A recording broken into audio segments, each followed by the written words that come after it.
Calling up the old reporter's cliché, he diagnosed Sessions as beleaguered, an odd fit of meta-messaging to the country and the AG, who also happened to be the first U.S. senator to back Trump's candidacy.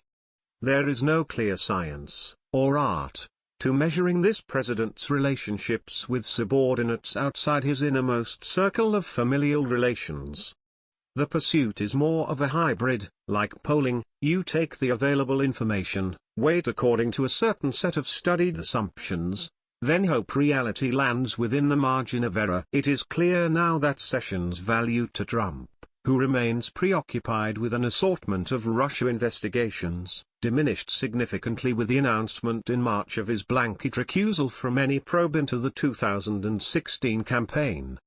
That decision and its implications, combined with the erratic and conditional nature of Trump's loyalties, suggests this supercharged political marriage could be headed for a headline-grabbing divorce.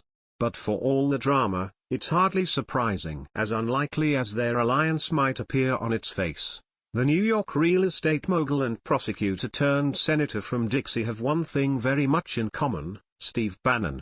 "I told Donald Trump this isn't a campaign, this is a movement," he said at a Madison, Alabama, rally ahead of the Super Tuesday primaries. Look at what's happening.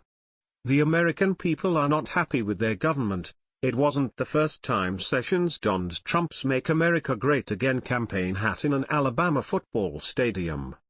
About 6 months earlier, he appeared on stage at another Trump event, in Mobile, making him, for a time, the highest-profile American politician willing to, if not yet endorse Trump, then sign on with his message.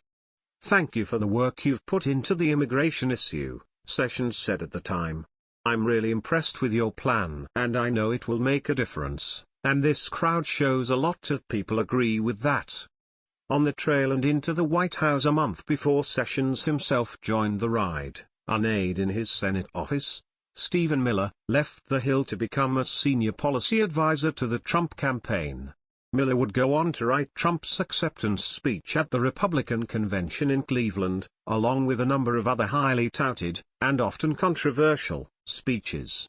He works now as a White House advisor and speechwriter. That meant forming partnerships based on shared interests in the Middle East, he added, advocating for the safe return of migrants to their home countries as part of a broader strategy to protect our own national security. He loves his country and he is determined to see it be a winner again, he said. Donald Trump is the singular leader that can get this country back on track. He has the strength, the courage, the will to get it done.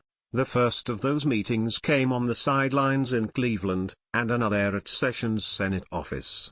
Neither were disclosed at his confirmation hearings, leading Sessions to take the steps now believed to have poisoned his relationship with Trump. He continued, "So Jeff Sessions takes the job, gets into the job, recuses himself. I then have, which, frankly, I think is very unfair to the president. How do you take a job and then recuse yourself? If he would have recused himself before the job, I would have said, 'Thanks, Jeff, but I can't, you know, I'm not going to take you.'" By the weekend, Trump's simmering frustrations with the Russia investigations and fellow Republicans popped up to a boil. On Saturday, he launched a tweet storm musing on his complete power to pardon and jabbing at the AG or special counsel, that's Sessions and Mueller, for not looking at the many Hillary Clinton or Comey crimes. And so, the pressure is on. If Sessions stays, there are roadblocks up ahead. And if he goes, the ending will feel as inevitable as his union with Trump once seemed improbable.